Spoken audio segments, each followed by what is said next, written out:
Tunamshukuru Mungu kwa mema mengi ambayo ametutendea.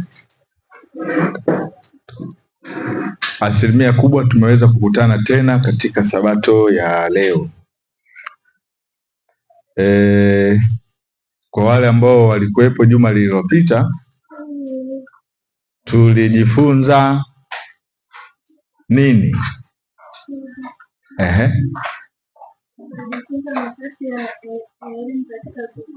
Sawa, tulijifunza nafasi ya elimu katika Biblia. Katika kipengele kipi? Jede. Kipengele kipi? Cha pili, ambacho kinasemaje? Ndiyo swali. Elimu katika maarifa. Somo la maarifa. Na fungu letu kuu jamani la hii ni katika Danieli sura ya kwanza. Msisahau hapo. Danieli sura ya kwanza mstari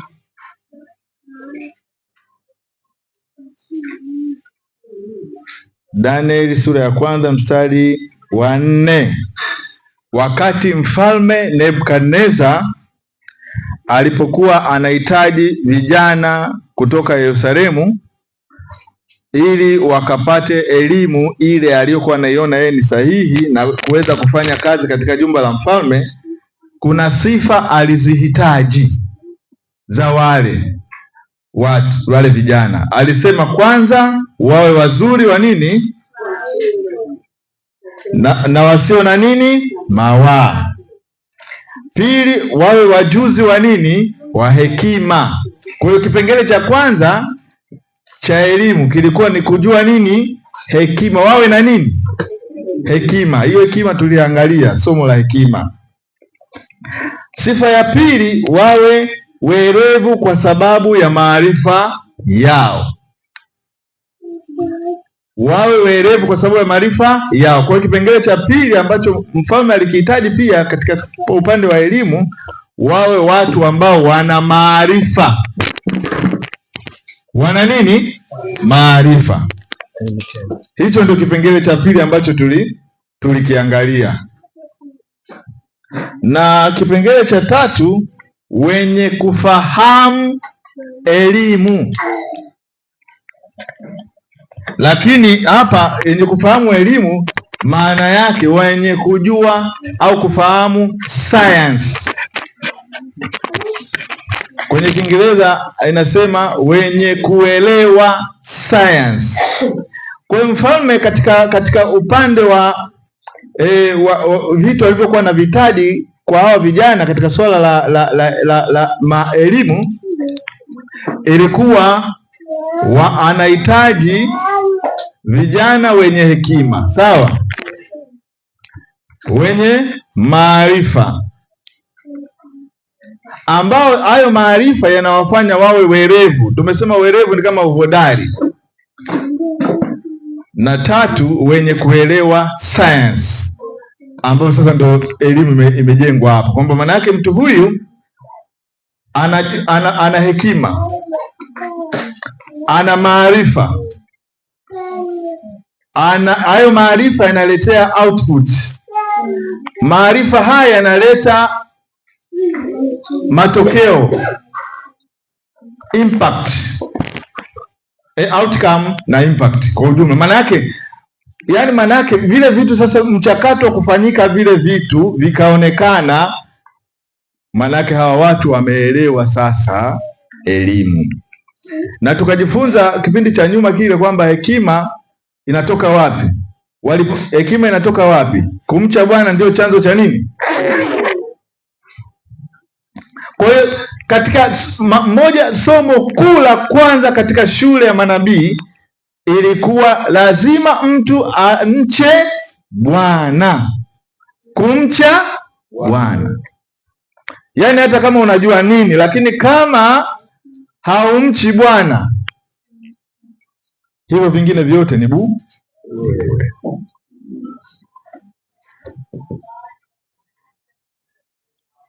Kumcha Bwana ndiyo chanzo au mwanzo wa nini? Elimu au maarifa, na kuchukia uovu ndio ufahamu. Tukaona pia katika swala la maarifa, maarifa yanapatikana wapi?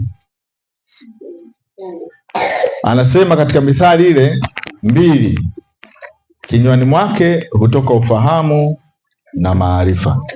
Mithali sura ya 2 mstari wa 6 pale, mstari wa 6, kwa kuwa Bwana huwapa watu hekima na kinywani mwake hutoa maarifa na ufahamu. Kwa hiyo hekima then maarifa. Maarifa ni utimilifu sasa wa hiyo hekima, kwa sababu ili mtu awe na hekima lazima awe na nini? Na tulisema hekima ni kitu gani? Accumulation of knowledge, si ndio? Mkusanyiko wa nini? Wa maarifa. Kwa maarifa yanayoingizwa kila siku. Sasa uwerevu wako utaonekana vipi? Namna unavyoenenda ndio itadhihirisha wewe unamcha Bwana au la. Na kumbukeni pia, wakati mfalme Nebukadneza anataka hizi sifa, hawa watu alikuwa anazihitaji hizi sifa. Hawa watu hawakuwa wameenda katika zile elimu waliokuwa wanaihitaji, walikuwa hawajasoma ile elimu inayoonekana ndio hekima, ndio maarifa, si ndio? Lakini bado anahitaji watu wenye sifa hizo. Ndio maana anasema kumcha Bwana ni mwanzo tu, yaani hujamaliza. Yaani ukianza kumcha Mungu, kujiepusha na uovu, ni mwanzo tu wa hujayamaliza maarifa ya nani? Ya Mungu. Na maarifa ya Mungu yanatoka kinywani mwake. Kinywani mwa Bwana hutoka ufahamu na maarifa. Kwa maana yake, kadiri sasa unavyoendelea kuwa mikononi mwa Mungu, kadiri unavyoendelea kuwa mwanafunzi katika shule ya Kristo, wewe ulianza mwanzo tu wa nini? Wa hekima, si ndio? Manake unazidi kukua katika maarifa na kimo, si ndio? Maana kwa njia ya kusoma neno la Mungu likakaa katika maisha yako, litakufanya uwe na hekima, ambayo hekima hiyo itakuepusha na nini? Na uovu. Hivyo ndio vitu ambavyo tuliviangalia katika juma mawili yaliyopita. Sasa leo tunaangalia kipengele kingine ambacho mfalme Nebukadneza alikihitaji, na hicho ni science, somo la science, ambapo kwenye Kiswahili anasema wenye kufahamu elimu, lakini kwenye Kiingereza anasema understanding science. Ndio ndio ndio ndio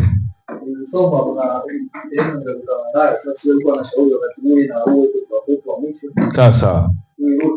Martin Luther ndio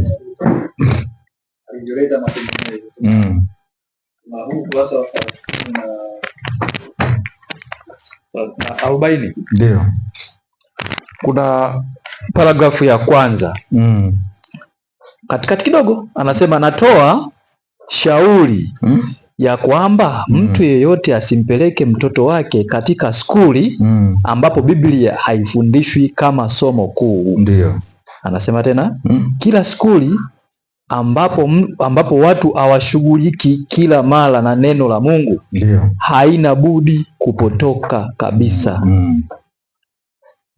Ni hapo tu alikuwa anasema kama ushauri. Na pia ukisoma hicho kitabu amesema pia hata anasema vyuo vikuu ni milango ya kuwapeleka watu jehanamu. Nimesema hivyo pia kwenye hiyo vita kuu. Lakini ndio maana kwa nini tunajifunza hii? Tuelewe kusudi la elimu ya Biblia. Kusudi la elimu ya nini? Ya Biblia. Na theni tuje, je, elimu hii ambayo inaonekana secular ya kidunia ilikosea wapi? Ndio maana ya kujifunza katika kitabu hichi nafasi ya Biblia katika nini? Katika nafasi ya Biblia katika nini? Yani tunachojifunza hapa, nafasi ya Biblia katika elimu. Biblia ina nafasi gani sasa? Ndio.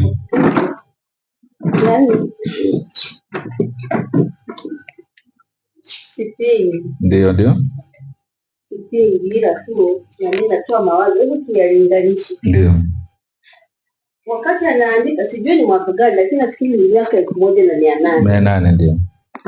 Ambapo taifa la Marekani ilikuwa halina kanuni kama sikosei. Kanuni yao ilikuwa ni mambo ya dini tu. Waliendeshwa na msingi ya dini. Hivi sasa hivi hiyo misingi wameitoa, haipo tena, ni michanganyiko sasa. Na baadaye itafutika hata ya dini kabisa. Hivi angeandikaje? Kama angekuwepo leo sasa, angeandikaje? Hapo ninamaanisha hivi. Na ndio maana nimeanza na neno sipingi. Ndio. Kwa wakati ule lazima aandike hivyo kulingana na nini? Na mazingira yalivyokuwa. Halafu hebu tufikirie. Kwanza tunaambiwa tutoke mijini. Kwa nini tutoke mijini? Unajua hata mji ni darasa. Ndio. Ni darasa kabisa tosha, ni shule. Kwa hiyo ina maana kwamba sawa utamzuia kwenda shule. Sijui utamfungia wapi, nda chumbani labda. Akitoka atakutana na wenzake hao wanaoenda shule, atacheza nao, watakuwa walimu wake. Na ndio maana sasa tunarudi pale pale kwamba kumcha Bwana ndio chanzo. Kwa hiyo tukazane sisi kuwafundisha watoto kumcha Bwana, na sisi wenyewe tumche Bwana. Dunia hii pia ni mwalimu, tena ni mwalimu mkubwa kabisa kuliko hata wale walimu wa darasani. Lakini kama umemfundisha mtoto kumcha Bwana, atachambua. Atakuwa na uwezo wa kuchambua kwamba hiki hapana, hiki sawa, hiki hapana, hiki sawa. Lakini ukimfungia ndani, halafu umfundishi chochote, ukimtoa darasa la dunia hii, hataweza kuchambua, ataenda zingine. Hayo ndio mawazo yangu. Na mimi naomba kidogo nichangie. Pale kwetu katika ile ongea Mama Katondo. Kuna shehe mmoja wanaye walikuja kwangu, wakakuta nimeweka flash ya kwaya. Walitoka mbio. Nini animaanisha? Ina maana baba yao anawaelekeza na kuambia ubaya wa hilo jambo, sababu Waislamu wanafundisha, wanaelezea Ukristo kama ni jambo la kikafiri. Kwa hiyo anaelezea, anawapa watu ni mabaya huko hivi na hivi. Kwa hiyo watoto wamemeza kiasi kwamba hata kuja kwangu pale hawaji tena, kwa sababu tu wamekuta ile jambo, zile nyimbo za kwaya. Sasa hapo kwenye kuwafundisha watoto, labda uwafundishe kwa kuwamezesha uadui. Sasa hapo watakuwa na kisababu. Kwa mfano tunaposema wasiende shule kwa mfano, alafu au wewe utanunua TV kwako, hawatatazama. Je, wakienda kwa jirani hawatatazama? Kwa hiyo tuna kazi kubwa ya kufanya kama hivyo sema Katondo. Amina. Sasa naomba jamani nitoe somo. Naomba nitoe somo, maana hili limekuja kama swali mchango kulingana na somo lililopita. Sawa Edine? Kwa hiyo tusikilize mada ya leo. Na hichi kitabu, maswali yote, mimi kwa nini nimeamua tujifunze hichi kitabu? Kuna shida sana kwa watengenezaji katika swala la elimu. na hichi kitabu kimetoa solution. Hicho unachoongea Mama Katondo kimo. Kuna topic hapa inasema the separation of the Christianity and the state. Hii watu hawajui, mtengano kati ya Ukristo na serikali. Mungu amelipa jukumu gani serikali, na Mungu amelipa jukumu gani kanisa? Tukielewa hiyo mipaka, maana yake hatutasema huyu asiende kwa huyu, huyu asifanye kwa huyu. Kwa hiyo tukijifunza taratibu kidogo kidogo, basi tutakuja kwa. Mimi naomba tuvumilie kidogo ili tujifunze kile nilichokusudia tukipate, lakini mwisho wa siku hichi kitabu kila mtu atakipata, kwa sababu nimejitahidi kukitafsiri na kifanyia proofreading ili kitoke, kwa sababu yani unajua kuna sura moja inasema, watu wanasema elimu ile haifai, hapo hawaambii watu waende wapi. Yani Mkristo lazima awe jawabu la matatizo yaliyoshindikana wapi? Duniani. Maanake tunatengeneza, kuna tatizo then what the solution. Lakini sisi ambao tuna nuru, Mungu ametupa nini? Suluhisho la matatizo yanayoshika dunia. Kwa hiyo maswali yatakuwa mwishoni, naomba tuendelee. Somo la leo ni somo la science,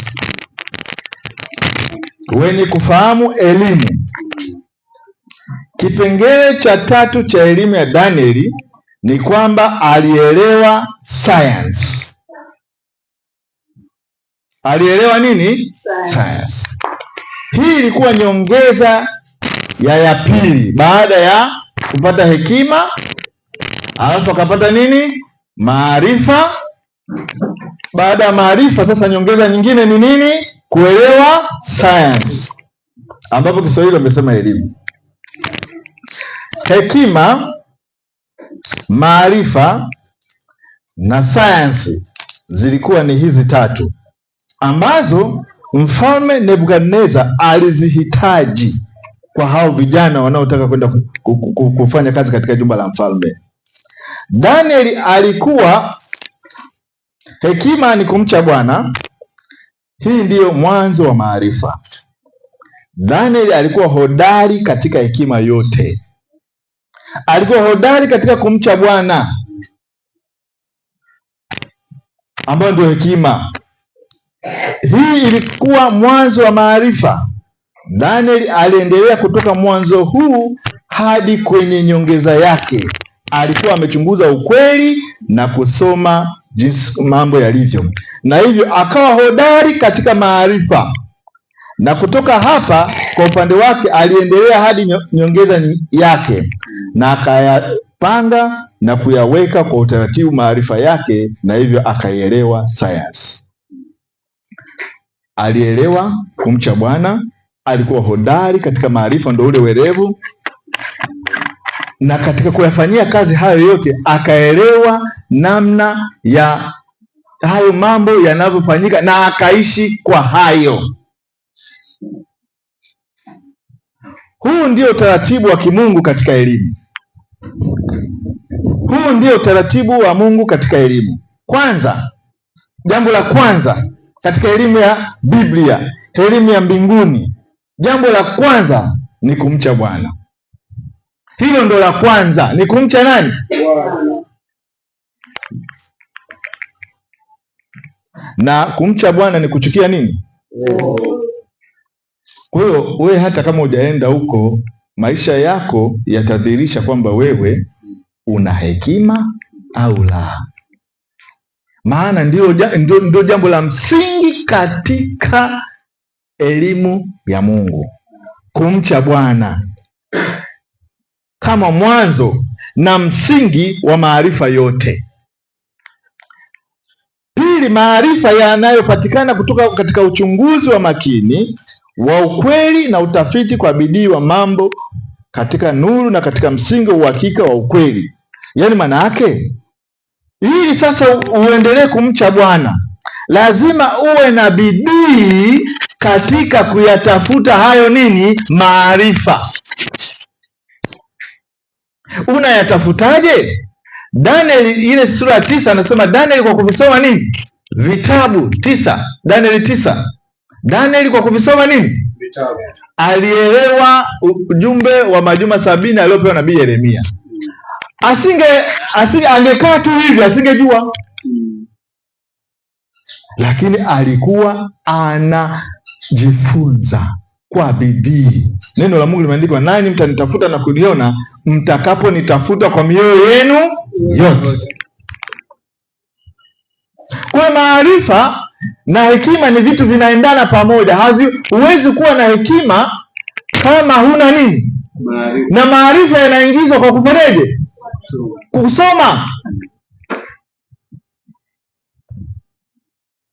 Ambapo sasa ndio ambapo sasa katika maisha yako hayo maarifa uliyoyaingiza, sawa, maarifa uliyoyaingiza ndiyo yanayokuja kudhihirisha unamcha Bwana ama la, kwa sababu ndiyo yatakayokuwa yanakabiliana na solution mbalimbali za kila siku katika maisha yako, ambayo hizo utakavyokuwa unatenda itadhihirisha kwamba huyu mtu anamcha Bwana ama la. Maana yake ndio atasema huyu mtu ana hekima kwa namna gani? Namna alivyotenda, namna alivyoongea, namna alivyovaa inadhihirisha maarifa aliyofanyaje.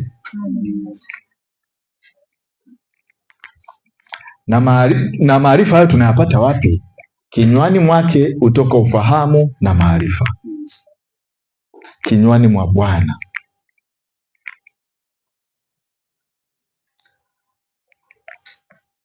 Katika nuru na la tatu, science. Ana hekima, anamcha Bwana. Hiyo kumcha Bwana inatokana na maarifa aliyoyaingiza, si ndio? Ya tatu anasema ni science, ambayo ni matokeo ya maarifa ambayo yameingizwa kwa utaratibu.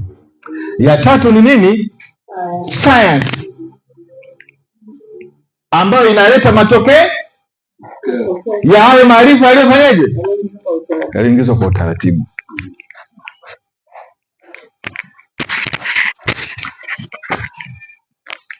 Lakini wapi Danieli au walimu wake walipata sayansi hiyo? Ni wapi Danieli au walimu wake walipata sayansi hiyo iliyoundwa au mwongozo wote wa sayansi ambao ungeweza kutumika katika mashule au katika sehemu kama nyenzo ya elimu kwa ujumla? Walipata wapi hii sayansi? Kwa hiyo hapa tunaona hii sayansi ambayo Daniel alikuwa nayo, it's a combination of hekima na nini? Na maarifa, ambayo hiyo sasa inaleta matokeo kwa maisha ya mtu, namna anavyotenda, namna anavyoongea, namna kila kitu. Walipata wapi hii elimu ambayo anasema hii elimu ndio ingeweza kufaa kutumika katika kama masomo shuleni au sehemu ya nyenzo za elimu kwa ujumla? Bila kusita inaweza kusemwa na kusema kwa kweli kwamba haya yote yalikuwa suala la maarifa. Yaani hili jambo la hekima, maarifa na kuelewa sayansi yalikuwa ni mambo ya kawaida katika Israeli kwa mamia ya miaka, na angalau kanuni zake zilipatikana katika maandiko matakatifu, yaani Biblia ya wakati huo. Walipata wapi? Kwenye nini? Biblia, maandiko matakatifu. Ndio walipata kujua nini? Hekima, kupata nini? Maarifa na kuelewa sayansi. Katika Biblia tunamwona Sulemani, sawa? Sulemani aliishi na kufundisha miaka 400 kabla ya siku za shule ya Danieli, si ndio? Sulemani alikuwa na hekima zaidi ya watu wote, si ndio jamani? Na kile Sulemani alichojua hakukihifadhiwa kwake mwenyewe tu, kimefungwa katika ufahamu wake mwenyewe, bali ili awafundishe na wengine. Yaani kile ambacho Sulemani alikuwa nacho hakikuwa kwa ajili ya faida yake mwenyewe, bali ili awafundishe na wengine. Aliwafundisha pia watu wote, alifanya iwe sehemu ya kawaida katika maisha yao. Ilikuwa wazi na rahisi kwamba watu wa kawaida wangeweza kuielewa. Sasa tujiulize, Sulemani alikuwa na shule? Aliwafundishaje? Aliwafundisha kama sehemu ya nini? Ya maisha ya kila siku. Kwa hiyo tunaposema elimu, sio lazima ukae kwenye fomu darasa. Na ndio maana shule ya kwanza, jamani, unajua mwanamke is a trainer, ni mkufunzi. Ndio maana shule ya kwanza inaanza kwa nani? Kwa mama, nyumbani, kwa sababu elimu hii ya Biblia inamwandaa mtu kwa maisha ya sasa na ya mbinguni. Ndio lengo lake kubwa. Elimu hiyo anasema aliwafundisha watu, Sulemani aliwafundisha watu wote, alifanya iwe ya kawaida, ilikuwa wazi na rahisi kiasi kwamba watu wa kawaida wangeweza kuielewa. Tuko pamoja jamani? Sulemani alielewa kikamilifu kila kitu kinachoitwa sasa hivi botania, zoolojia na ornitholojia na entomolojia na iktolojia na hali ya hewa. Yaani alielewa hivi vitu vinavyoitwa botanica. Botanica ni sayansi ya mimea, si ndio? Elimu ya mimea. Anasema alielewa hichi kitu ambacho kwa leo Sulemani kinaitwa botania, zoolojia, ornitholojia na entomolojia na iktolojia na hali ya hewa. Kwa maana alizungumza kuhusu miti. Sawa?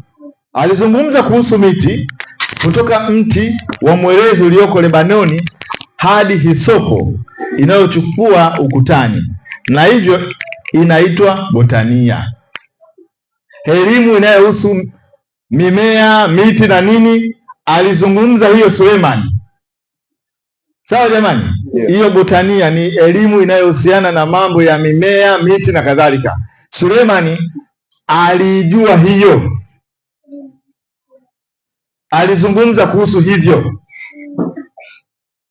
Pia alizungumzia kuhusu wanyama. Sawa? Sayansi inayohusu nini? Wanyama. Yaani elimu inayohusu nini? Wanyama. Na hiyo inaitwa zoolojia kwa leo. Alizungumzia pia kuhusu ndege, na hiyo inaitwa ornitholojia, ndege wa angani, aina zote za ndege. Alizungumzia kuhusu viumbe vinavyotambaa, na hiyo inaitwa entomolojia. Alizungumzia kuhusu samaki, na hiyo inaitwa iktolojia. Alizungumzia hali ya hewa. Sulemani alijua zaidi ya sayansi hizi zote kuliko mtu yeyote wa leo anayejua kuhusu kati ya haya. Huyu ni nani? Sulemani. Alijua vizuri haya mambo. Sayansi inayohusu mimea, sayansi inayohusu wanyama, sayansi inayohusu hali ya hewa, kila kitu Sulemani. Ndio maana katika kuna wimbo mmoja anasema katika nani yote hakuna mtu uzuri kama nani? Kama maua ambayo Sulemani alikuwa anaelezea. Hii unaweza kuipata, na akawafundisha watu wote, kwa maana alizungumza kuhusu zote hizo ambazo tumeziona. Tunaweza kuona katika Wafalme wa Kwanza 4:33. Wafalme wa Kwanza 4:33. Anasema 4:33. Akanena habari za miti, tangu mwerezi ulioko Lebanoni hata hisopo umeao ukutani. Pia akanena habari za wanyama na za ndege na vitambaavyo na samaki. Huyo nani? Sulemani. Alielewa sayansi yote ambayo leo ndo wanaita hayo majina, lakini Sulemani alielewa sayansi. Anemrudia tena, akanena habari za miti tangu mwerezi ulioko Lebanoni. Botania hiyo, sayansi inayohusu mimea, miti na kadhalika, hata hisopo umeao ukutani. Ehe. Pia akanena habari za wanyama na za ndege na vitambaa yote hayo Sulemani alifanyaje? Alikuwa akiwafundisha watu. Na samaki. Hiyo hekima, hiyo elimu aliitoa wapi? Kwa Mungu. Mhubiri 1:6 mpaka 7. Mhubiri 1:6 mpaka 7. Mhubiri 1:6 mpaka 7 anasema upepo huvuma kusi, ugeuka kuwa kaskazi, ugeuka daima katika mwenendo wake. Ndio. Na upepo huyarudia mazunguko yake. Mito yote huingia baharini. Ndio. Lakini bahari haijai. Huko iendako mito ndiko irudiko tena. Huyo bado ni Sulemani huyo. Alijua mambo ya hali ya nini? Ya hewa. Hiyo Mhubiri 11:3 mpaka 4. 11:3 mpaka 4 anasema Mhubiri. Mawingu yakiwa yamejaa mvua, ndio yatamimina juu ya nchi. Na mti ukianguka kuelekea kusini au kaskazini, paangukapo ule mti, papo hapo utalala. Ndio. Mwenye kuangalia upepo hatapanda, ndio, naye atazamaye mawingu hatavuna. Mpaka 4. Hizo zote ni sifa za nani? Za Sulemani. Sulemani katika fahari yake yote, si ndio? Hakuvikwa uzuri kama yale maua anavyoelezea, anaelezea sayansi yote Sulemani. Sasa hivi huyu Sulemani ni wa nyuma sana kwa nani? Kwa Danieli. Ni wa nyuma sana kwa Danieli, lakini alijua haya yote. Ni nani aliyemjulisha? Ni Mungu.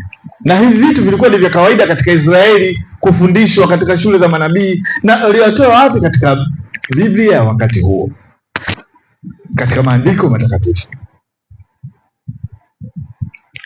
Sasa Sulemani kujua hayo, hatusemi kwamba Sulemani alifundisha elimu inayohusu miti na mimea kama hiyo, wala jiolojia kama hiyo, wala otholonia, wala etolojia, wala iktolojia, wala hali ya hewa. Hatusemi kwamba alifundisha sayansi kabisa kama inavyofundishwa leo, wala kama inavyodokezwa katika maneno makubwa haya, yaani sayansi katika dhana ya fikra. Yaani maana yake hakufundisha elimu hiyo katika upande wa kama mashaka, dhana. Hakufundisha kama hadithi, alifundisha kama kitu halisi. Yaani kama ni mmea, unachukua huo mmea wenyewe ulivyo pale, linafundishwa somo kutoka katika nini? Mmea, kama kitu halisi. Anasema hakuzungumza kuhusu miti na mimea, sawa? Hakuzungumza kuhusu miti na mimea, yani hiyo botania, elimu ya namna hiyo. Alizungumza kuhusu miti kutoka katika mwerezi ulioko Lebanoni hadi hisopo inayochipua ukutani. Manake aliuchukua huo mwerezi akaufundisha huo elimu ya hiyo mimea kupitia huo nini? Mti. Sisi tunaelewana hapo jamani? Yaani hakuzungumzia kitu ambacho hakipo au kitu ambacho hakiko practically katika uhalisia wake. Manake alikuwa na huo mti na mwerezi wa Lebanoni. Yaani kama tunavyosema huu si ni mparachichi? Mnaona mparachichi? Yaani manake somo lilitoka katika kitu ambacho ni halisi, kinachoonekana, na sio kuzungumzia somo linalohusu, yaani kama vile leo watu wanajifunza kuhusu kompyuta, alafu hiyo kompyuta haipo. Nadharia, sawa, kwamba ni si nini lina keyboard hivi. Sasa hata somo la kuhusu mimea alikuwa anafundisha, maana yake katika bustani au katika shamba halisia, elimu ambayo ilikuwa sio kwa njia ya dhana bali ya uhalisia. Hakuzungumza kuhusu wanyama, alizungumza kuhusu wanyama. Mnaelewana tofauti hapa? Hakuzungumza kuhusu wanyama bali alizungumza kuhusu wanyama, yaani hakuleta habari zake, bali alimstadi yule mnyama akiwa yupo katika uhalisia wake. Hakuzungumza kuhusu ndege, alizungumza kuhusu ndege. Hakuzungumza kuhusu viumbe vinavyotambaa, bali alizungumza kuhusu viumbe vinavyotambaa. yaani hakutoa mihadhara ya kujifunza na yenye mimlio mikubwa kuhusu mada hizi. Alizungumza kuhusu mambo yenyewe.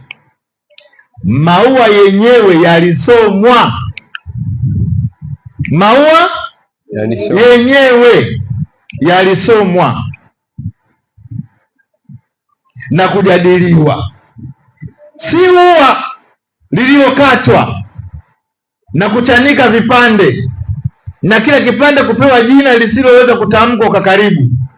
Na hilo labda katika lugha ya kigeni, si hilo bali maua kama yalivyokuwa katika bustani, shamba au msitu, hasa kama Mungu alivyosababisha kukua, yalivyovikwa uzuri wa uhai.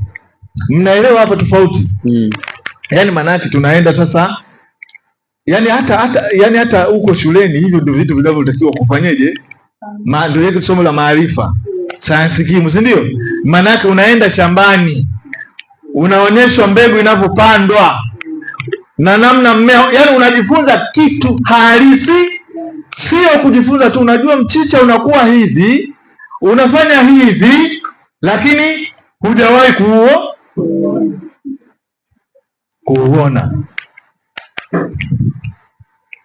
Maua yenyewe yalisomwa na kujadiliwa, na si ua uliokatwa na kuchanika vipande na kila kipande kupewa jina lisiloweza kutamkwa karibu. Na hilo labda katika lugha ya kigeni, si hilo bali maua kama ilivyokuwa katika bustani, shamba au msitu, hasa kama Mungu alivyosababisha kukua, yalivyokuwa uzuri wa uhai. Na somo ambalo Mungu anafundisha katika kila ua, somo ambalo Mungu anafundisha katika kila ua lilijifunzwa kutoka kwa ua lililosimama. Tuko pamoja? Lilijifunzwa kutoka katika ua lililosimama, manake lililo hai. So picha. Kwa mfano, beneficid ndogo ya kupendeza inayokuwa kwenye unyevu katikati ya majani. Vivyo hivyo pia wanyama, ndege na viumbe vilivyotambaa na samaki walisomwa na kujadiliwa kama walivyo hai na mbele ya macho yake na macho ya wale ambao alizungumza nao. Kwa maana Sulemani alipata elimu yake kwa kumpa moyo wake kutafuta na kuchunguza kwa hekima kuhusu mambo yote yanayofanyika chini ya mbingu, na kama alivyojifunza ndivyo alivyofundisha. Yaani alitafuta kwa bidii, kuchunguza. Ndio hiyo maarifa. Ndio nini maarifa? Maana kinywani mwake kutoka ufahamu na nini na maarifa. Kwa hiyo alivyojifunza ndivyo alivyofanyaje? Fundisha. Na ndio maana hata katika elimu za leo secular hizi, yaani unakuta mwalimu kamezeshwa, anataka na wewe anayefundisha usiweke mawazo yako, anasema wewe haya leo umeze. Ndio pamoja.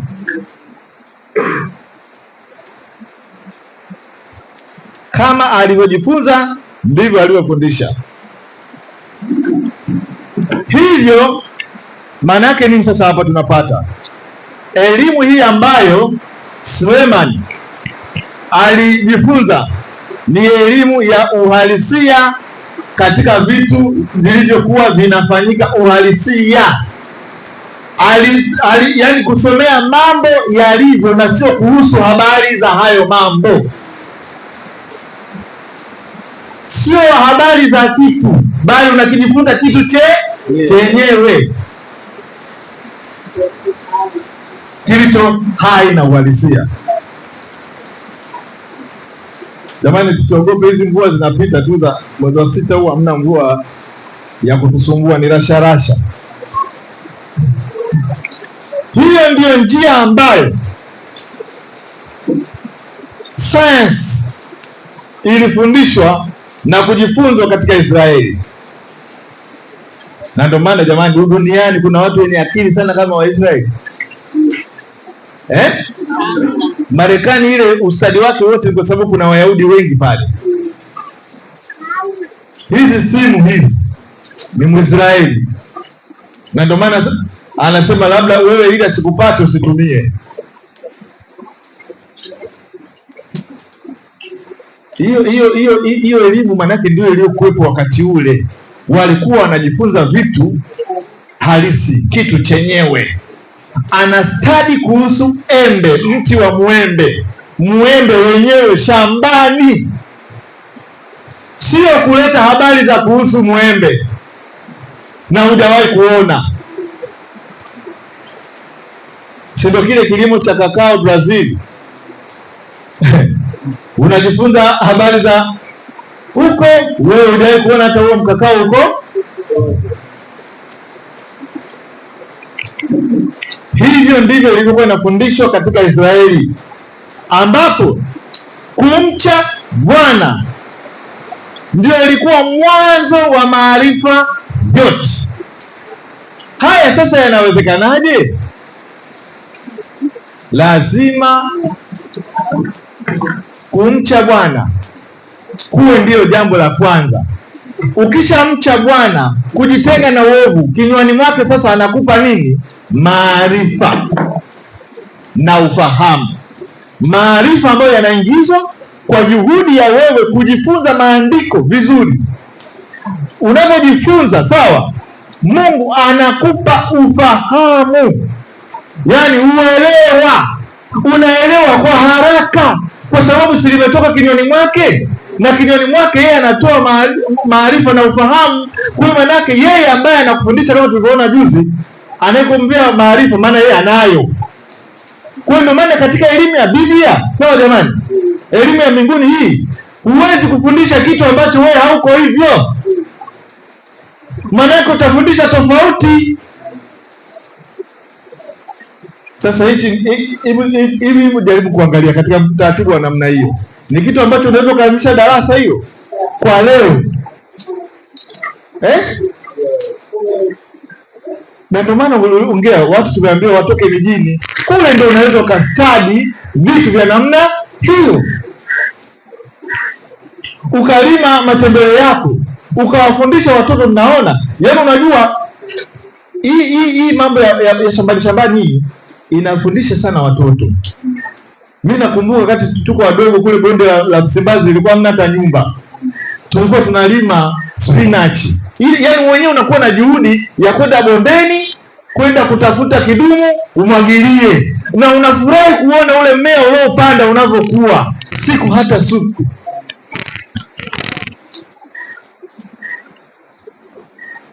Si ndio swali? Kule bondeni, bonde lake. Si unaona hata uko nalima mchicha. Yaani mtoto akiona amepanda kitu chake, halafu kikaanza kutokea anafurahi. Na hata sio mtoto, hata mtu mzima. Kwa nini mtu anafurahi kula tunda ambalo amelipanda yeye mwenyewe? Maana yake pia tunatakiwa tuone uwezo wa Mungu katika uumbaji wake.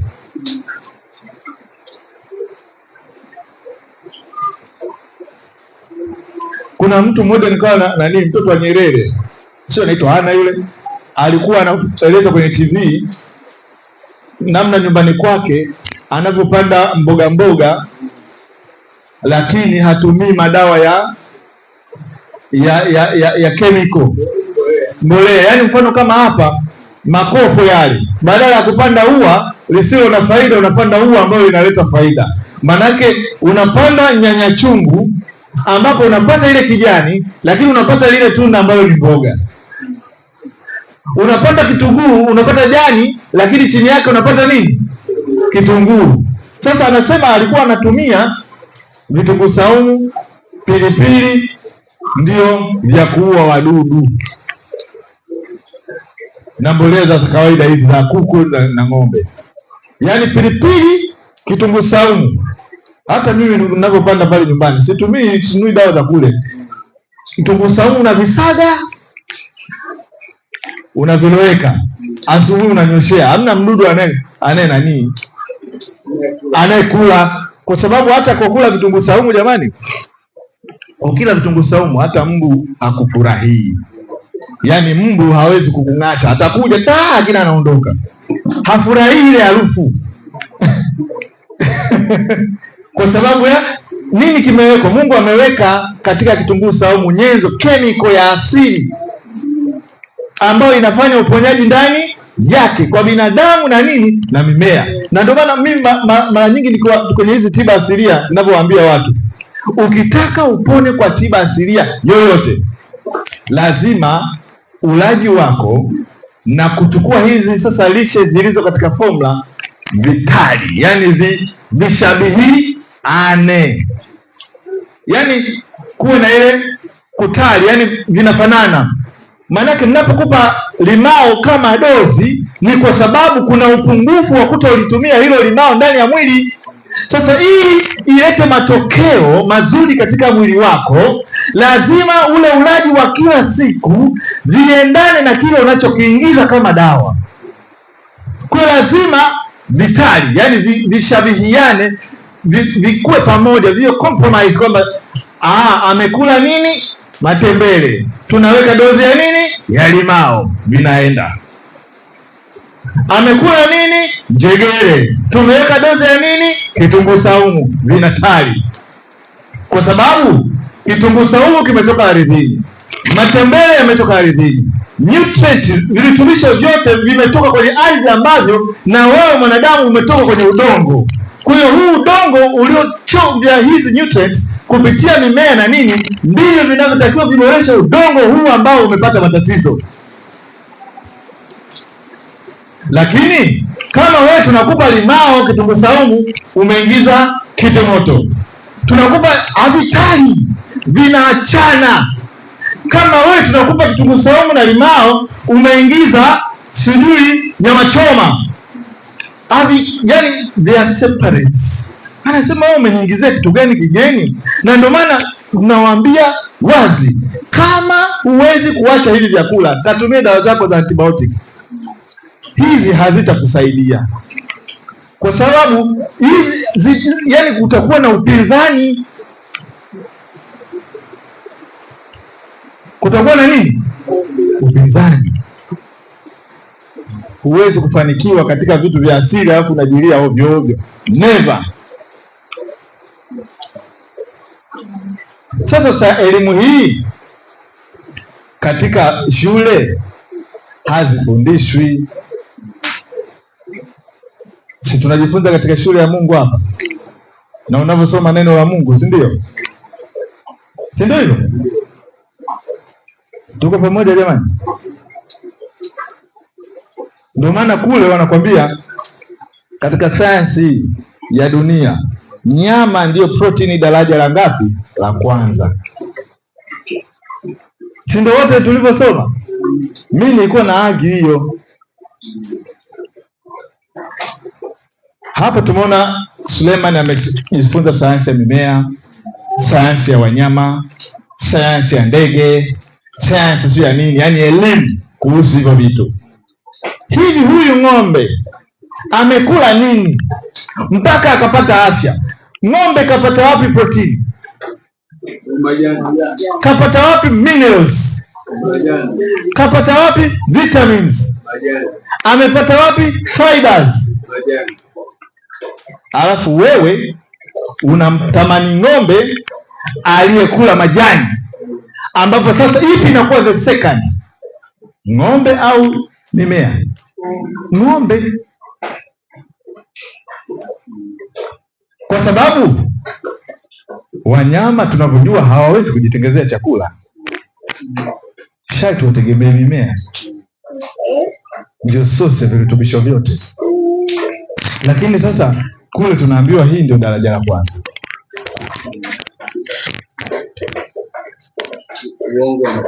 Kabisa.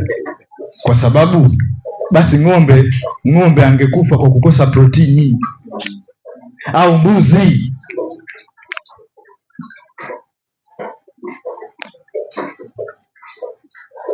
Lazima tujifunze vitu katika uhalisia, katika uhalisia.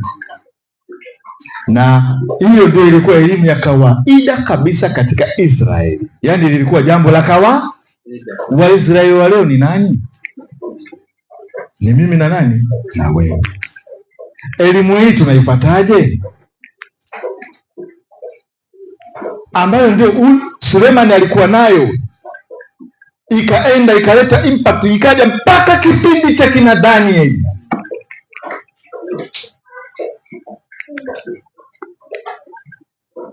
Lakini vyote vinaanza na kumcha Bwana. Kumcha Bwana ndiyo chanzo, ndiyo mwanzo tu. Yaani hujamaliza maarifa ya Mungu, ndiyo mwanzo tu. Na hiyo ndiyo tofauti ya leo. Anasema hivi, hiyo ndiyo njia ambayo sayansi ilifundishwa na kujifunza katika Israeli, ambapo kumcha Bwana kulikuwa mwanzo wa maarifa yote, mwongozo katika masomo yote. Yaani hata ukijifunza kuhusu mmea, uanze na Bwana. Unajifunza kuhusu wanyama, uanze na Bwana. Unajifunza si kuhusu nini, uanze na Bwana. Ndio lilikuwa the key point katika masomo yote. Manake Mungu hataki mtu anayetaka kujifunza habari zake huku ana uovu. Ndio maana kumcha Bwana ndio kilikuwa kitu cha kwanza. Sasa Mungu atakujulishaje maarifa na hekima yake ikiwa wewe uko kwenye uovu? Ndio maana lile ilikuwa ndio ufunguo wa kujua wengine. Ndio ufunguo.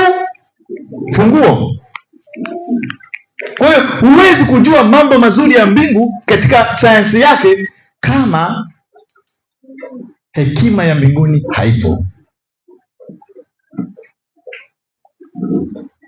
Hekima ya mbinguni haipo. Kuchukia uovu hakupo. Na hii anasema ilikuwa kusomea mambo baada ya kusomea kuhusu mambo huko katika Israeli. Kusomea mambo yenyewe baada ya kusomea kuhusu hayo mambo. Na hiyo ndiyo tofauti ya leo kati ya njia sahihi na mbaya ya kusomea science. Njia sahihi ni kusoma mambo yenyewe. Njia mbaya ni kusomea kuhusu hayo mambo. Kwa kusomea kwa njia sahihi, mwanafunzi daima anajifunza kitu. Wakati wa kusomea kwa njia mbaya, anajifunza tu kuhusu hicho kitu. Jamani, hata leo hii ni elimu ya mbinguni tunasoma, sawa? Ulimwengu unahangaika, hasa Afrika, kutaka kukifanya hichi kitu, kusomea kuhusu jambo lenyewe na sio habari zake. Leo unaona hata katika elimu wamebadilisha mitaala kwamba vocational, masomo kwa njia ya vitendo. Kwenye hili kitabu ipo vocational, masomo kwa njia ya vitendo. Anasema sasa hivi katika elimu hii ya secular, hasa Tanzania imetaka hii vocational isiwe mtu mpaka amalize la 7. Inakuwa ni sehemu ya elimu ya kuanzia darasa la kwanza mpaka kidato cha 4, kwamba mtu anapomaliza atoke na ujuzi. Si ndio hivyo? Kwamba awe anajua hata kutengeneza furniture, awe anajua. Kwa mfano, wakati mimi sekondari nilosoma, nimesoma pale chuo cha maji. Kile kilikuwa ni chuo alafu kuna sekondari. Sasa kwenye ile sekondari ukifika kidato cha pili, kulikuwa unachagua mikondo mitatu. Kulikuwa na sayansi, yaani ukianza tu kidato cha kwanza unachagua sayansi, biashara na ufundi. Sawa? Sasa mimi nilikuwa sayansi. Wale wanaochagua ufundi ikifika kidato cha pili wana specialize kwamba mimi ni mechanical engineering. Yaani kidato cha pili lakini anajifunza ufundi wa magari. Mwingine electrical engineering, umeme. Kidato cha pili lakini anajifunza umeme. Carpenter. Hivyo, yaani kila ufundi, yaani maana yake akimaliza form 4, huyu mtu hatoki tu na cheti, ila anatoka na nini? Na ufundi. Na ndio baadhi ya shule zingine za ufundi zilizokuwepo, sio kama Mbeya nini, sio ufundi, sio watu wapi tu. Lakini serikali imeona hivyo vitu, watu wanamaliza wanamamleti tu, na lakini hawana nini? Hawana ujuzi, hawana science. Inahangaika namna ya kuboresha hili ili wapatikane watu ambao watakuwa ni wenye hekima, ni wenye maarifa kwa sababu ya wenye werevu kwa sababu ya maarifa yao, wenye kuelewa science. Ndiyo dunia inahangaika hili jambo, lakini hili jambo liko katika elimu ya Mungu. Elimu ya Mungu haitakiwi tu kujifunza kuhusu jambo fulani, lazima uishi na hilo jambo. Tuko pamoja jamani? Kwa kusomea, anasema kwa kusomea kwa njia sahihi mwanafunzi daima anajifunza kitu, wakati kwa kusomea kwa njia mbaya anajifunza kuhusu hicho kitu lakini hakijui. Tuko pamoja? Sasa sayansi hii ya kweli inayofundishwa na Suleiman, sawa, ilibaki na taifa baada ya Suleiman kufariki. Ilibaki kwa taifa la Israeli. Mengi yake yaliandikwa, na hivyo ilikuwa inapatikana kwa walimu na wanafunzi wote, na zaidi ya yote masomo yalikuwa daima mbele yao katika wanyama na ndege, viumbe vinavyotambaa na samaki, katika miti na maua, katika anga na bahari, katika jua na mvua, katika upepo na wingu. Elimu hiyo ilibaki mpaka leo katika Israeli. Tuko pamoja jamani? Hiyo inatuthibitishaje kwamba ilibaki? Tunamuona Danieli, Anania, Meshaki na Azaria, si ndio? Wakiwa na elimu hiyo. Kilichowafanya Danieli, Hanania, Azaria na wale wengine kuonekana wenye hekima na maarifa katika kila jambo, ilikuwa elimu ya Babeli au elimu waliopata kule Yerusalemu? Ya Yerusalemu. Sio manake sio walijifunza ile, lakini imeadi yani value very little kulingana na kile walichokipata kwanza. Tuko pamoja? Kwa sababu mtu aliyefaulu mara 10 zaidi, mwanake hata mwalimu amkuti. Yaani mwalimu kwa sababu tu anafundisha. Tunajua kwamba kwa kawaida inadhaniwa kwamba Wayahudi hawakuelewa science inavyodhaniwa, kwamba walikuwa wapagani tu waliofika kwenye hiyo. Yaani kwamba inaeleweka kwamba Wayahudi hawakujua science na ni wapagani tu wa Yunani si na nini ndio walioelewa science. Ndio inavyojulikana Greek scientific of today, si nini maformula, si ndio? Na inaonekana Wayahudi hawakujua nini science. Anasema upotoshaji wa mtazamo kama huo unaonekana wazi na kweli kwamba ingawa wakati ni upotoshaji wa mtazamo kama huo unaonekana wazi na ukweli kwamba ingawa wakati Daniel alipochukuliwa mateka, watu wanaodai hivi wanadai Babeli ilikuwa kiongozi cha ulimwengu katika mafundisho ya kisayansi. Watu wanaodai kwamba Wayahudi walikuwa hawajui sayansi ila ni wapagani ndio walikuwa wanajua sayansi. Sawa? Lakini wakati Daniel na wenzake wanachukuliwa mateka, Babeli ndio ilikuwa kwenye peak ya elimu ya kidunia. Si ndio? Tunaelewana hapo? Wakati Daniel wanachukuliwa mateka, the supreme power katika kila kitu ilikuwa ni Babeli. Dunia nzima. Na ndio maana wale wakachukuliwa wapelekwe University of Babylon, wakasome kule ili waje kufanya kazi katika jumba la mfalme. Kwa hiyo Danieli alipochukuliwa mateka, watu wanaodai kwamba Wayahudi walikuwa wanajua hekima, wanadai Babeli wanajua elimu, ilikuwa kiongozi cha ulimwengu katika mafanikio ya kisayansi. So tunaambiwa hadi barabara ni za dhahabu, si ndio? Hata hivyo vijana hao 4 wa Kiyahudi walipofanyiwa uchunguzi huko, yani walipofanyiwa interview baada ya miaka 3 ya masomo yao katika mambo yote ya hekima na ufahamu, mfalme alipouliza aliwakuta mara 10 bora kuliko wachawi na wauguzi wote waliokuwa katika ufalme wote wake wa Babeli. Jamani, mnaelewa hapo? Si ilikuwa inaonekana kwamba wapagani ndio wanaojua sayansi na Waisraeli Wayahudi hawajui?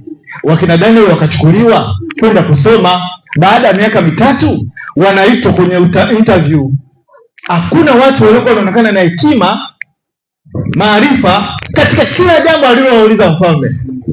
Nini kiliwafanya wao hivyo? Na Babeli ndio ilikuwa inaonekana sehemu ambayo ilikuwa juu. Nini kiliwafanya wao hivyo? Elimu ya wapi?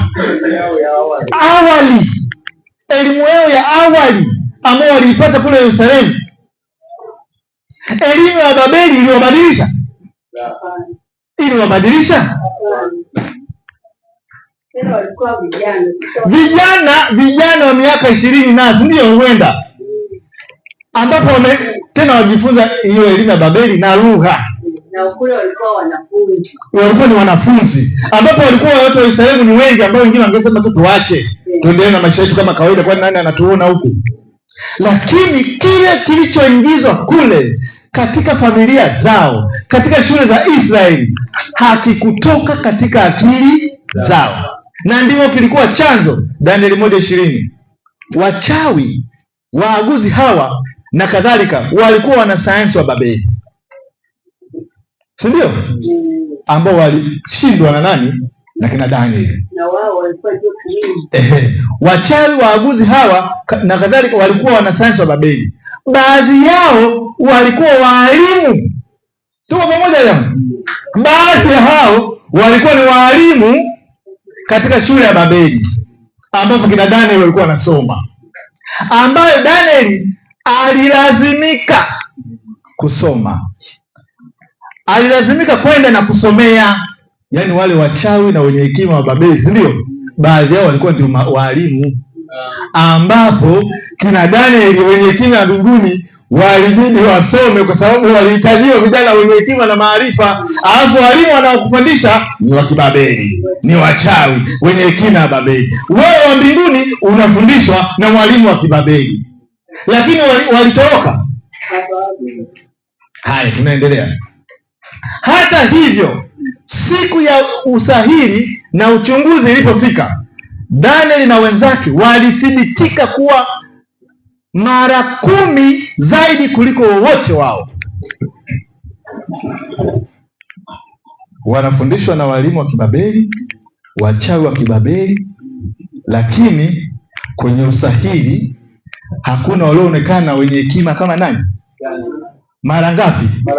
Mara 10. Sasa sikiliza, anasema hakuna mtu duniani, sawa, hakuna mtu duniani anayeweza kufundisha mara 10 zaidi kuliko alichojua. Yupo? Lakini tunaambiwa Danieli walijua mara kuliko walimu. Hakuna mtu duniani anayeweza kufundisha kitu mara 10 zaidi alichojua. Kwa hiyo ni hakika kwamba Danieli na ndugu zake hawakupata maarifa yao makubwa kutoka katika walimu wale, kwa sababu iko hivi, ili wale Danieli walifaulu mara 10, inabidi walimu wale wamefaulu mara 100.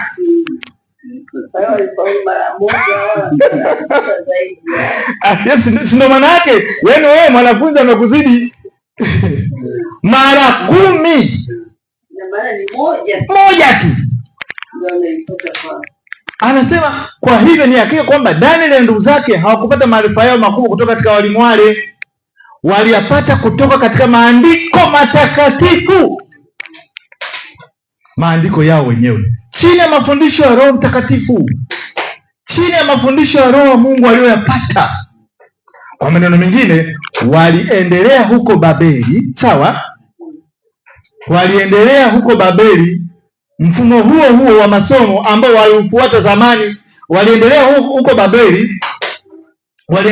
Anasema katika maneno mengine, waliendelea huko Babeli mfumo huo wa masomo ambao waliufuata zamani katika chuo huko Yerusalemu. Yaani maana yake ni kwamba waliendelea kuwa Babeli, lakini formula ya masomo waliokuwa wanayatumia ni ya Yerusalemu. Waliendelea kuwa Babeli, lakini mfumo huo wa masomo ambao waliufuata zamani huko Yerusalemu waliendelea nao. Na katika yote yaliyokuwa maarifa ya kweli katika masomo ya Kibabeli, sikilizeni hapa, na katika yote yaliyokuwa maarifa ya kweli katika masomo ya Kibabeli, Hii iliwapa mara 10 ya faida ya hata walimu wao hauko. Yaani maana yake, yaani kuna vitu Babeli walikuwa wanafundisha ni vya kweli vizuri 10 times wanavifaulu na nyongeza. Tuko pamoja jamani? Mfano mwingine wa upotoshaji zaidi ya huu wa dhana hii ni kwamba Wayahudi hawakuelewa sayansi wakati wapagani walielewa. Ni kweli kwamba katika vitabu vyao vya leo, katika vitabu vya shule ya kawaida pia imeandikwa kufundishwa kwamba sasa mfano mwingine tunaotoa hii, tumeona wa kwanza kwamba sio kweli Wayahudi au Waisraeli hawakujua sayansi, na inaonekana kila sayansi ni ya kipagani, si ndio hivyo? Si ndio hivyo? Hawa walifaulu, walikuwa wanaijua hiyo sayansi ya mbinguni, ndio maana walifaulu kule Babeli. Kitu kingine kinachothibitisha kwamba watu wa Yerusalemu au watu wa Mungu wa Israeli wa kiroho walijua sayansi na sio wapagani ni hichi hapa. Anasema wakati wapagani walielewa ni kwamba katika vitabu vya leo na katika vitabu vya shule za kawaida pia imeandikwa na kufundishwa kwamba Anaximander Mgiriki aligundua, yani huyu mtu wa Mgiriki, sawa aligundua saa ya jua. Sikilizeni hapa jambo lingine hili, alijua kuhusu saa ya jua, yani ile saa kutumia jua, yani kutazama, yani kutazama majira kwa kutumia jua, saa ya jua karibu mwaka 550 kabla ya Kristo. Huyu Anaximander Mgiriki. Wakati saa ya jua ilikuwa ikitumika huko Yerusalemu wakati wa utawala wa Ahazi, karibu miaka 200 kabla ya hapo. Soma Isaya 38:8. Yaani huyu Mgiriki ndio amekuja kugundua kuangalia saa kwa kutumia nini? Lakini jambo hilo kumbe miaka 200 nyuma wakati wa Ahazi lilifanyaje? Lilikuwepo. Soma Isaya 38:8. Tazama. Nitakirudisha nyuma kivuli madaraja 10 ambayo kilishuka juu ya duara ya Ahazi kwa sababu ya jua. Basi jua likarudi madaraja 10 katika hiyo duara ambayo limekwisha kushuka. Soma, umeona hiyo? Akirudisha madaraja mangapi? 10. Haya, soma Wafalme wa Pili 20:11. Wafalme wa Pili 20:11. 20:11 anasema Wafalme wa Pili sura 20 aya 11.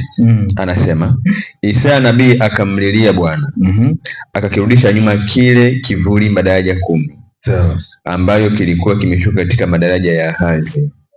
Wafalme wa Pili 16:1. 16:1 Wafalme wa Pili anasema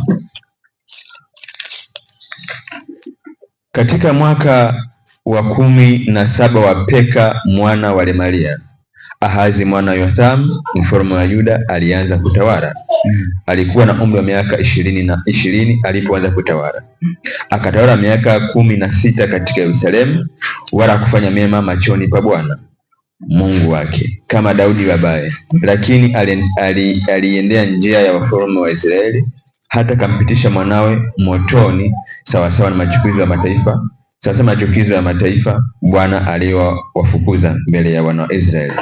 Kisha akatoa sadaka na kufukiza uvumba katika mahali pa juu na juu ya vilima na chini ya kilima, chini ya kila mti mbichi. Hapo ndipo akakwea Peresini mfalme wa Shamu pamoja na Peka mwana wa Remalia mfalme wa Israeli juu ya Yerusalemu, ili wapigane wakamhusuru Ahazi, ila hakuweza kumshinda. Hatosha moja tu. Kwa hiyo hapo tunaona Ahazi, kina Isaya wanaelezea swala la Ahazi alivyofanya katika kurudisha madaraja 10 ile jua. Manake watu hata wazee wa zamani wanapenda sana, akiona jua muda fulani anasema hii ni alasiri. Akiona muda fulani anasema hii ni adhuhuri, kwa kutumia nini? Jua. Sasa Mgiriki huyo akasema yeye ndo amegundua hilo jambo mwaka 550, lakini kumbe miaka 200 nyuma hilo jambo lilikuwepo. Inawezekana kwamba Wagiriki walikuja kujua baadaye hii saa ya jua huyo Mgiriki, ilikuwa uvumbuzi mpya kabisa kwao na ugunduzi mkubwa wa kisayansi, si ndio? Lakini kwa upande wetu watu wa Mungu tunakataa kuamini vitabu vinavyofundisha kwamba hiyo saa ya kuangalia jua iligunduliwa na huyo Anaximandr au mtu mwingine yote miaka 200 baada ya kutumika kwa Wayahudi huko Yerusalemu. Huyu si ndio amekuja kugundua hicho? Lakini tunakataa kwamba yeye ndio mgunduzi. Mungu amemfanya kufahamu hilo jambo, lakini hilo jambo lilikuwepo. Kwa hiyo asifanye yeye kwamba ndio mgunduzi wa hilo jambo. Hiyo ni maana yake, hiyo sayansi ipo katika maandiko, iko katika maandiko. Ukweli ni kwamba kati ya Wayahudi tu sayansi safi na ya kweli zaidi iliyojulikana duniani hadi angalau wakati wa Danieli ilikuwa inajulikana. Na wakati shule zitakapopatikana tena ambazo zitafundisha sayansi kama inayofundishwa katika shule ambayo Daniel alijifunza, kutapatikana tena Danieli wengine katika sayansi, hata vijana ambao watajua mara 10 zaidi kuliko hata waalimu katika shule ambazo kumcha Bwana kunaheshimiwa. Anasema vitu ngoja nirudie. Anasema na wakati shule zitakapopatikana tena ambazo zitafundisha sayansi kama ilivyofundishwa katika shule ambayo Daniel alijifunza, kutapatikana tena Daniel katika sayansi, hata vijana ambao watajua mara 10 zaidi hata walimu kuliko walimu katika shule ambazo kumcha Bwana hakuhesabiwi kuwa na uhusiano wote na sayansi. Mmenielewa hapo? Yaani ni hivi, Mama Katondo, tuko pamoja hapo? Watu wakimcha Bwana, vijana wale wakimcha Bwana, kutapatikana madanieli wengine ambao hata kama wanasoma katika shule ambazo kumcha Bwana hakuheshimiwi kama walivyosoma kina Danieli, watafaulu mara 10 zaidi. Tuko pamoja? Kosa kubwa kutenganisha dini na sayansi. Tuko pamoja eh? Hakuna kosa kubwa zaidi lililowahi kufanywa, hakuna hasara kubwa zaidi iliyowahi kutokea, si na kanisa wala na ulimwengu, na imefanywa na wote wawili, kanisa na ulimwengu, kuliko kosa lililofanywa katika kutenganisha kumcha Bwana, dini na sayansi. Hilo ndio kosa kubwa lililofanywa na kanisa na ulimwengu, kutenganisha kati swala la kumcha Bwana na sayansi. Leo inaonekana sayansi ni vitu vya kipagani na dini yenyewe imeng'ang'ania tu mambo ya utakatifu vile. Kumbe hata sayansi ni swala la utakatifu, kwa sababu sayansi ni combination ya hekima, maarifa na kuelewa namna vitu vinavyotokea. Ndio sayansi. Na huwezi kuwa na hekima ambayo inapenda uovu. Kwa hiyo mtu ambaye anaijua sayansi ya kweli ni mtu ambaye ana Mungu katika maisha yake. Maana yake anajifunza sayansi practically, halisi. Sasa kuna kipindi ambacho walitenganisha dini, swala la kiroho na swala la sayansi. Hata leo jamani, si inaonekana sayansi ni mambo ya kipagani Inaonekana vitu vya sayansi ni vya Kigiriki huko. Kumbe wale wametohoa, yani wamechukua sehemu ndogo ya maarifa ya Mungu, yani ni kama tone katika ndoo ya maji. Hii tunayoona inaonekana ndio sayansi. Maana kama wangemcha Bwana, mambo makubwa mengi yangefanyika. Anasema hichi kitabu cha nafasi ya Biblia katika elimu kimeandikwa kwa ajili ya watu wanaoishi siku za mwisho. Moja ya vitu ambavyo Daniel alisema katika siku za mwisho, maarifa yatafanyaje? Yataongezeka. Ni ya shetani. Hata watu katika kumjua Mungu, maarifa yatafanyaje?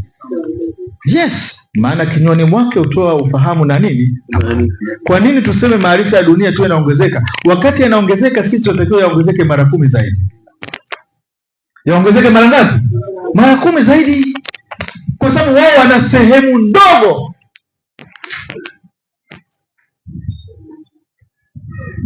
Hakuna kosa kubwa zaidi lililowahi kufanywa na hakuna hasara kubwa iliyowahi kutokea, si na kanisa wala ulimwengu, na imefanywa na wote wawili, kanisa na ulimwengu, kuliko kosa lilofanywa katika kutenganisha kumcha Bwana, dini na sayansi. Kanisa, sawa, namalizia hapa. Kanisa ilipotawala ulimwengu ilishikilia kwamba kumcha Bwana ni suala tofauti kabisa, na alikuwa na uhusiano na uchunguzi wa ukweli na utafiti wa mambo, na hivyo kwamba dini haikuwa na uhusiano na sayansi. Sawa eh? Kwa sababu hiyo wale waliokuwa wacha Mungu, yaani katika miaka ambayo tunaposema kanisa, wale watu wa Mungu kwa zama zile, sawa eh? Ambapo ni zama za huko nyuma, wanasema kanisa lilipotawala ulimwengu ilishikilia kwamba kumcha Bwana ni swala tofauti kabisa, na halikuwa na uhusiano na uchunguzi wa kweli au utafiti wa mambo, hivyo kwamba dini haikuwa na uhusiano na sayansi. Kwa sababu hiyo basi wale waliokuwa wacha Mungu zaidi, sawa, yaani wale waliokuwa wanamcha Mungu, sawa eh? Tuko pamoja jamani? Wale waliokuwa wacha Mungu zaidi, watakatifu, waligeuka mbali na ukweli wa mambo, wakajifungia katika nyumba za watawa na wakajiweka juu ya nguzo, wakajisalimisha kwa tafakuri ya kimungu, na wakakaa wakitumia wakati wao katika ibada kwa kujaribu idadi ya mara wangeweza kusujudu au kujitupa chini kwa saa au vinginevyo, katika kuandika mafundisho maridadi ya kidini na kuelezea nadharia ya kidini zenye ubishi, na kisha kuwashutumu na kuwafutia kama wazushi wote wasiokubali utofauti wao maalum, hata wao wenyewe waliposhindwa kueleza kwa uwazi. Yaani hao wacha Mungu walijifungia, wao ni kujifunza neno la Mungu na kuandika na nini, sawa jamani? Kisha idadi yao ya utofauti ya kidini ilipoongezeka, uzushi bila shaka uliongezeka pia. Uzushi ulipoongezeka, mabaraza yakashikiliwa ili kuwarekebisha wazushi. Katika kuwarekebisha wazushi, mabaraza yalazimika kutafsiri neno la Mungu kwa mamlaka. Mabaraza tofauti yalitafsiri kwa njia tofauti. Malalamiko yalipelekwa kwa askofu wa Roma kama askofu mkuu wa ulimwengu wa Kikristo, na hivyo ilitokea kwamba askofu wa Roma akawa kiungo cha maneno kupitia yeye pekee yake, ambayo neno la Mungu lingeweza kuja au kutafsiriwa vizuri, si kwa kanisa tena tu, bali hata kwa sayansi. Hivyo ndivyo ilivyoendelezwa kutokosea kwa kanisa, ambayo ilikuwa si zaidi ya kutokosea kwa askofu wa Roma kama sauti kuu katika kanisa, kwa maana popote ambapo tafsiri ya mamlaka ya neno la Mungu au madai yake imewekwa, huko ndiko kutokosea au madai yake yalipo. Walijifungia, wakajiweka katika mambo ya dini, wakafanya sasa hata neno la Mungu iwe na sauti ya mamlaka moja tu katika kuitafsiri. Ndio ukaanza mambo ya Urumi na upapa katika kutafsiri, kwamba hamna mtu mwingine anaweza kulielewa neno la Mungu, lazima tafsiri itoke kwa papa wa nani? Warumi. Ulimwengu kwa upande mwingine, wakati hao wamejikita katika mambo ya kiroho, sawa eh? Tuko pamoja? Kanisa hilo, sawa. Ulimwengu kwa upande mwingine, bila shaka ulishikilia kwamba kumcha Bwana ni swala tofauti kabisa. Ulimwengu, yaani Kaisari, mambo ya kumcha Bwana hayana uhusiano na sisi kwenye ulimwengu, na halikuwa na uhusiano na uchunguzi wa kweli na utafiti wa mambo. Swala la kumcha nani? Bwana. Na hivyo ulishikilia kwamba dini haikuwa na uhusiano na sayansi. Tuko pamoja jamani? Yaani watu wa dini walijifungia, wakaanzisha mambo yao. Wale wanaopinga wanakuwa ni wazushi hapo, wanashindwa hata kueleza haya mambo wanayoyaamini. Wakati wao wamejifungia na kufanya mambo ya kiimani, ulimwengu nao ukaweka kwamba hayo mambo ya imani hayana uhusiano na sayansi. Hayo mambo ya imani hayana uhusiano na kumcha. Yaani wao awe huko na sisi tuna. Kwa hiyo sasa utengano ukafanyaje? Ukawa mkubwa. Hivyo ndivyo ilivyotokea. Ulimwengu kwa upande mwingine, bila shaka ulishikilia kwamba kumcha Bwana ni swala tofauti kabisa, na alikuwa na uhusiano na uchunguzi wa ukweli wa utafiti wa mambo, na hivyo ulishikilia kwamba dini haikuwa na uhusiano na sayansi. Hivyo ndivyo ilivyotokea mgongano kati ya dini na sayansi. Mgongano huu umekuwa daima ukiendelea katika kwa upande wa ulimwengu, lakini tangu matengenezo kumekuwa na juhudi kwa upande wa kanisa kuunganisha dini na sayansi. Hata hivyo, katika juhudi hii sayansi kama ulimwengu ulivyostawisha ilichukuliwa kama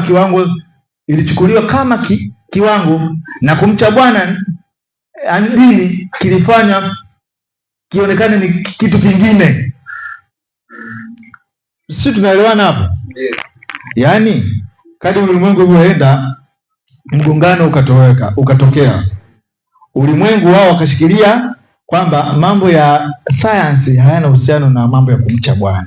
Haya mambo ya kumcha Bwana tuyaache huko kwa watu wa dini. Kwa hiyo hali hiyo ikaendelea mpaka kushikilia kwamba mambo ya kufanya maarifa, kutafuta vitu, kusoma katika kumjua Mungu na sayansi yake ni swala hilo, sio swala la kiimani. Hilo ni swala la nini? La kipagani. Sasa matengenezo yalipokuja yanataka kurudisha kwamba kumcha Bwana, dini na sayansi ni vitu vinavyoenda nini? Pamoja. Kwa sababu huwezi kuielewa sayansi, maarifa na hekima ambayo chanzo chake ni kumcha Bwana kama unajitenga naye.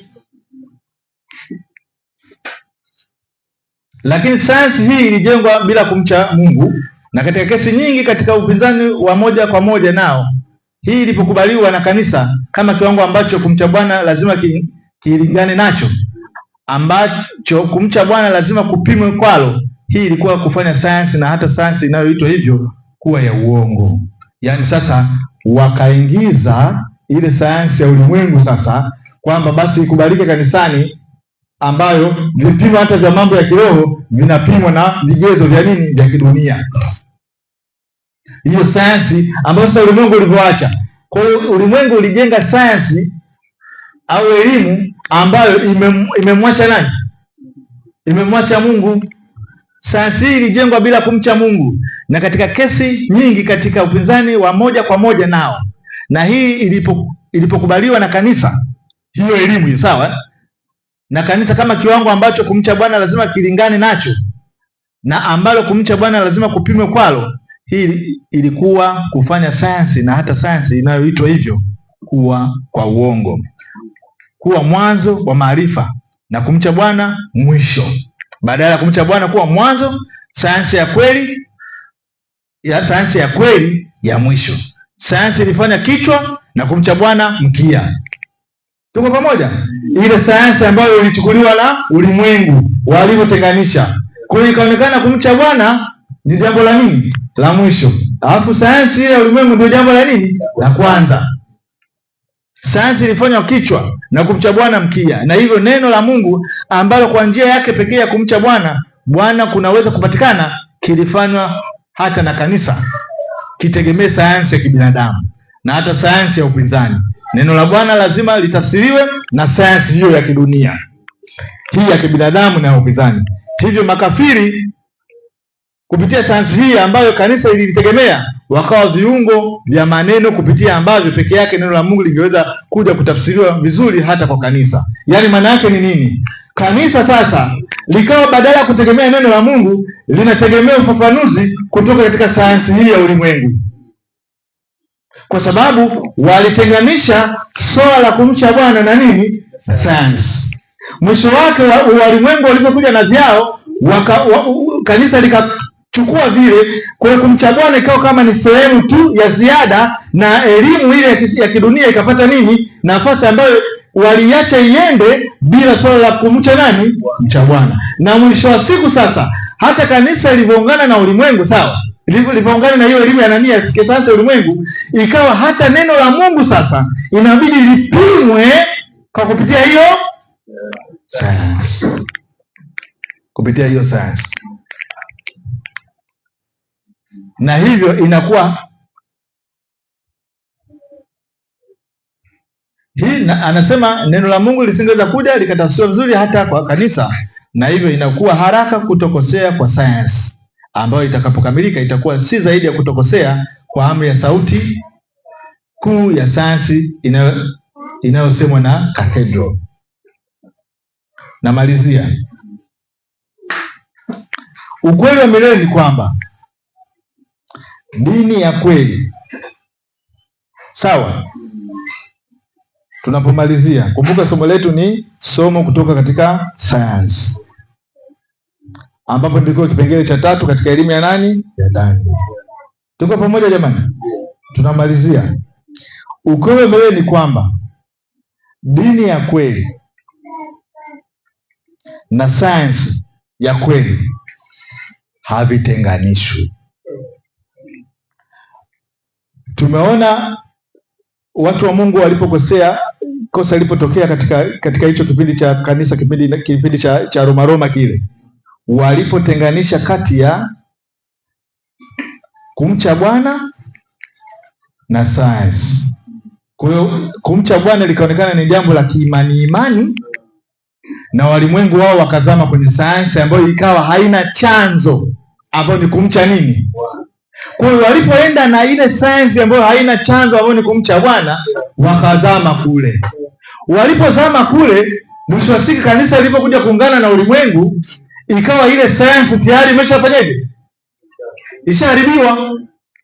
Ikawa sasa hata neno la Mungu inabidi lipimwe na hiyo nadharia za sayansi ya nini? Ya kidunia.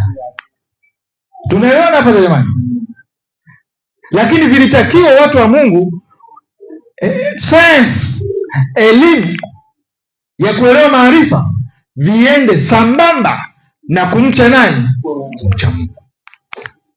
Na hapo ndipo panapatikana sayansi ya nini? Ya kweli. Anasema havitenganishi, wala kwa Sulemani wala kwa Danieli hakukuwa na mgongano wote kati ya dini na sayansi. Ndio pamoja? Kwa Danieli wala kwa Sulemani. Si alikuwa anafundisha kuhusu mimea? Alitenganisha kati ya kujifunza mimea na Mungu? Hakutenganisha. Na alifundisha kile kitu ambacho Mungu alifunulia. Kwa hiyo hapo katikati ulimwengu yaani kanisa lilijichanganya, kama tunavyojua katika historia ya unabii, ilipoingiza mambo ya kiulimwengu. Hata Biblia sasa ikabidi ipimwe kwa mambo ya kiulimwengu. Ulimwengu ukaenda kwenye sayansi yake ambayo haina chanzo cha maarifa, ambayo ni kumcha nani? Sasa jukumu letu ni kurejesha ile sayansi ya kweli ambayo chanzo chake ni kumcha nini? Kumcha Bwana. Tukirejesha hicho, hata kama tutasoma katika shule za kibabeli kama kina Danieli, watu watapatikana madanieli wengine watakaofaulu mara ngapi? Zaidi. Kwa kuwa anasema wala kwa kina Sulemani wala Danieli hakukuwa na mgongano wowote kati ya dini na sayansi. Kwa hakuna mmoja wao alikuwa na tofauti yote hata kati ya dini na sayansi, yani Sulemani na Danieli. Hivyo kwa kuwa hakuna mmoja wao alikuwa na malipo yoyote zaidi ya mgongano wote katika dini na sayansi, kwa wanaume wote wawili, yani Danieli na sayansi ilikuwa kila daima ilichokuwa nyongeza katika imani yao. Sayansi ya kweli ni nyongeza ya dini ya kweli. Nasikia jamani? Sayansi ya kweli ni nyongeza ya dini ya kweli. Ni nyongeza tu, si msingi kamwe. Kumcha Bwana ndiyo mwanzo wa maarifa, na ni mwanzo tu. Ni nini? Mwanzo tu. Haikukusudiwa kuwa chochote kingine ila mwanzo wa maarifa. Ukitaka maarifa yoyote, anza na kumcha nani? Kwa hivyo yule asiyechukua kumcha Bwana na kukitumia kwa kupata maarifa anafanya kosa kubwa sana. Yaani wewe unamwacha Bwana alafu unataka kupata maarifa bila kumcha nani? Na yule anayechukua kumcha Bwana na kukitumia kwa kupata maarifa, yule anayechukua kumcha Bwana, yani anayechukua swala la kumcha Bwana na kutumia katika kupata maarifa. Hivyo anakimbia mbio kabla maarifa yake hajafika kiwango cha tabia ya sayansi. Kwa kiasi hicho anapinga lengo halisi la kupokea kumcha Bwana. Yaani anayekataa kumcha Bwana, kumcha Mungu. Yule anayepokea kile ambacho ni mwanzo wa sayansi amefungwa na jambo hilo lenyewe, kwa kadiri inavyomhusu kwenda mbele kufikia mwisho wa kile ambacho amepokea mwanzo wake. Yaani maana yake ni nini hapa? Yeyote anayetaka kupata maarifa alafu anaacha kumcha Bwana hawezi kufikia mwisho wake. Na yule anayetaka kupata sayansi lakini anaacha kumcha Bwana hawezi, kwa sababu kumcha Bwana just a starting point ya kuelewa hivyo vingine vyote. Na hivyo kumcha Bwana kikiwa mwanzo wa sayansi na sayansi ikiwa nyongeza isiyotenganishwa na kumcha Bwana, neno la Mungu likiwa njia ya kujua kumcha Mungu, neno la Mungu likiwa ni njia ya kujua kumcha Mungu, na neno hilo likiwa msingi wa sayansi yote, Roho Mtakatifu wa Mungu akiwa mwalimu mkuu, Roho Mtakatifu wa Mungu akiwa mwalimu mkuu na mfafanuzi pekee wa neno la Mungu, dini ya kweli na sayansi ya kweli zitaunganishwa. Tuko pamoja jamani? Tuko pamoja? Namalizia. Kumcha Bwana kikiwa mwanzo wa sayansi na sayansi ikiwa nyongeza isiyotenganisha na kumcha Bwana, isiyotenganishwa na kumcha Bwana, neno la Mungu likiwa njia ya kujua kumcha Mungu, maana kinywani mwake hutoa maarifa na nini? Na ufahamu. Neno la Mungu likiwa ndio chanzo cha kumjua Mungu na kumcha Mungu, na neno hilo likiwa msingi wa sayansi yote. Roho Mtakatifu wa Mungu akiwa mwalimu. Roho Mtakatifu ndiye atakuwa nani? Mwalimu mkuu wa ufafanuzi wa pekee wa neno la Mungu. Maanake hatuwezi kuelewa hayo maarifa ya Mungu kama huyo Roho wake hayuko nasi katika kutuelewesha. Ndio maana anasema Roho Mtakatifu akiwa mwalimu mkuu na mfafanuzi pekee wa neno la Mungu, dini ya kweli na sayansi ya kweli zitaunganishwa moja na zisizoweza kutenganishwa sasa na milele, na kutokosea kukaa mahali pake kwa Mungu ambaye ndiye mwandishi wa dini ya kweli na sayansi. Kwa hiyo jamani, sayansi tumejifunza kuhusu sayansi ya Biblia. Huwezi kutenganisha sayansi ya kweli na kumcha nani? Kumcha. Unataka kujua chochote, anza na Bwana. Anza na nani? Anza na Bwana. Ndio maana sasa, ndio maana hapo inaandikwa katika article zingine, kama hujaanza na Bwana haifai kumpeleka mtoto wako katika shule hizo ambazo Biblia haipewi nafasi. Mmenielewa sasa hapo? Maana jukumu la kwanza la kuwafundisha na kuelimisha hayo yote ni nani? Bwana kukupitia wewe nani? Mzazi, ambaye ni mama pamoja na baba wote, ila mama akiwa ndio trainer mkuu. Lakini wao wote mwalimu wao ni nani? Roho Mtakatifu, ambaye ndiye mwalimu ambaye anakupa ufafanuzi kwenye vile vinavyotoka katika kumcha Bwana, maana kinywani mwake hutoka maarifa na nini?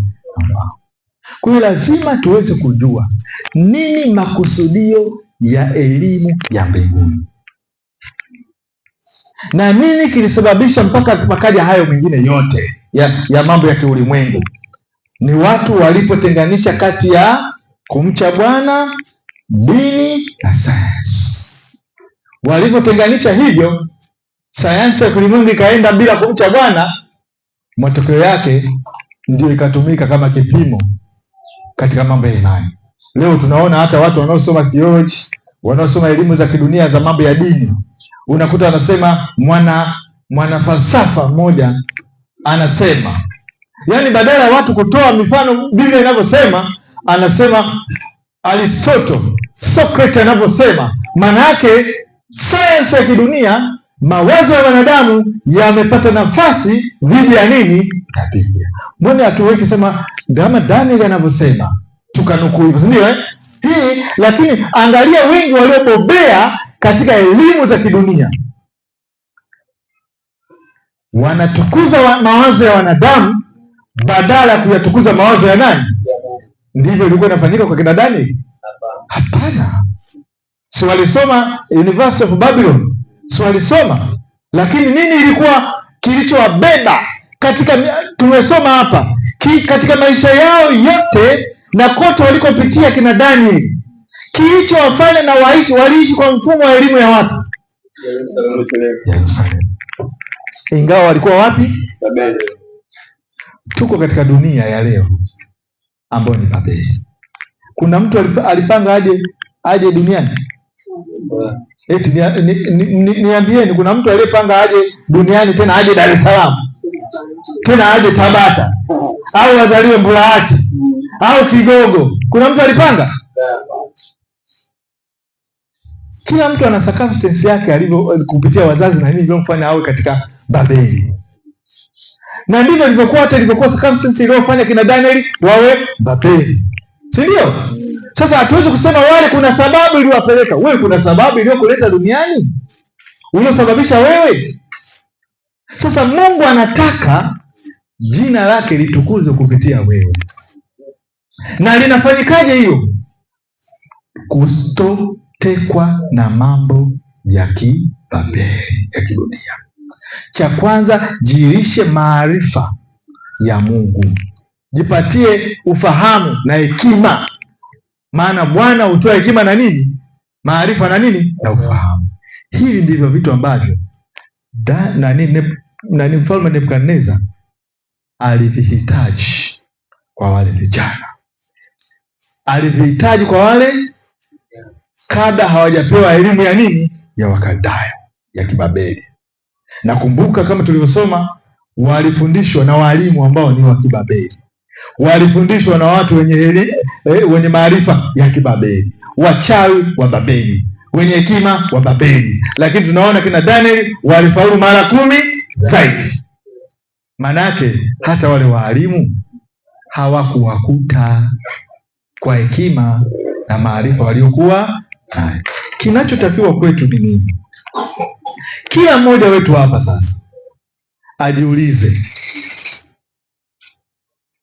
hekima, maarifa na kufahamu elimu ambao walikuwa nayo Daniel, ninayo? Maana bila kuwa nayo utamfundisha nani mwingine? Kile unachotaka kufundisha wengine sikianze na wewe. Tunaambiwa Suleiman alifundisha kile alichojifunza na yeye, alifundishwa na Bwana. Huwezi kutoa kitu ambacho wewe huna, na mwisho wa siku itakuwa ni nadharia. Ndio hiyo tunaunganisha imani ya matendo. Hatutahesabiwa haki kwa matendo. Yaani masomo ya elimu haya yanakuja kule kugonga kwenye haki kwa imani. Tunatakiwa tuishi uhalisia, matendo ambayo Mungu aliyatengeneza tangu awali ili tuishi nayo. Kumcha Bwana ndio chanzo cha kila kitu ambacho tunakihitaji katika maisha yetu. Mungu aweze kutubariki. Amen. Amen.